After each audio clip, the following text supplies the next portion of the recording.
Hey everyone, welcome to my first ever work in progress model discussion video.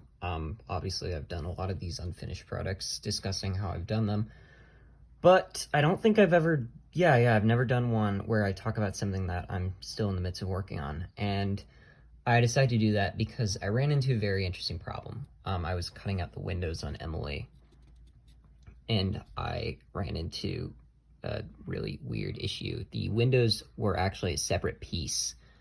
Where is one of them? Where's one of them that's still, yeah, there we go. So this is the piece.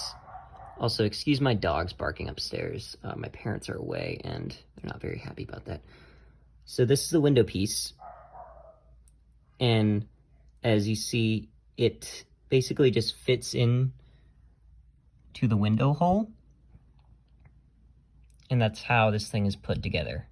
So, yeah, I was originally going to drill out the window because, I thought it was part of the shell mold. However, I can't do that. I've tried that. Where's one of the failed attempts? There we go. I've tried that, and everything just gets screwed up. There we go. Yeah, everything just gets screwed up along the line. And that gave me this cut and this cut. So after those two cuts, I was like, yeah, this isn't gonna work.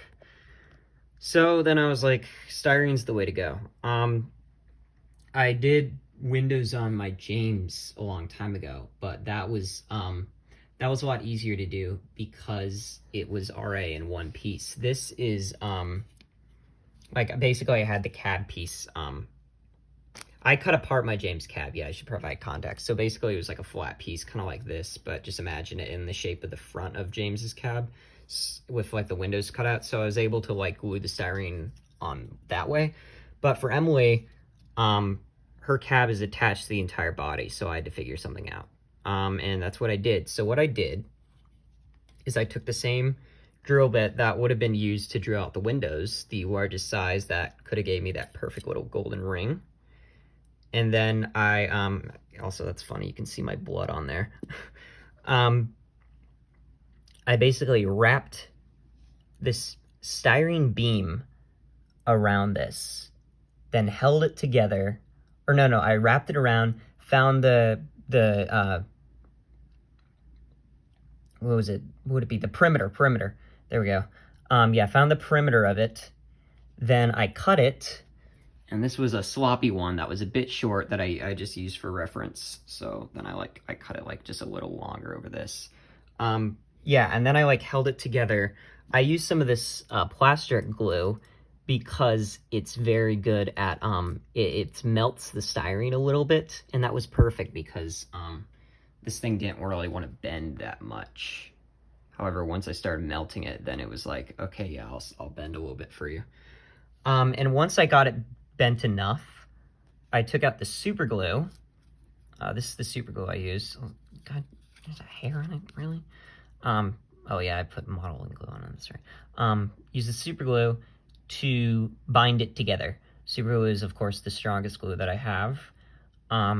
So whenever I need something like that won't come off, or, that will like really stick together, I use super glue. It also dries really fast, which is great for me. So yeah, then everything was in one piece. Another great thing about using the Plastruct is that when I was putting it on here, it wasn't affecting the drill bit. Plastruct does not stick to metal, which is awesome in this case. Superglue does, so I had to be careful that the ring did not stick to this drill bit that I was using to, formulate the perimeter of the circle. But yeah, after it was all in one piece, I just slid it off and then took the modeling glue. Yeah, 3 different types of glue, guys. 3 different types, which is this tester's glue. It melts the glue a little bit, but not as much. However, it's the perfect middle guy. It's stronger than Plastruct, but it's weaker than superglue.